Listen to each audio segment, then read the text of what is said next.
Kama kunipenda ni kosa, basi nilikosea kwa dhati. Nilimpa moyo wangu wote, akarudi kuniambia nimechelewa.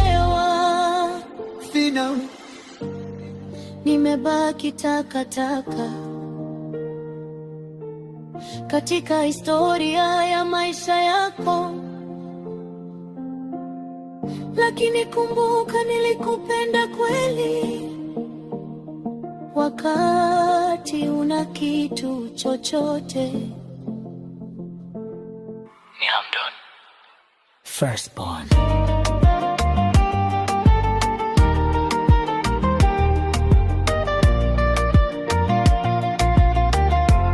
Mapenzi yakigeuka takataka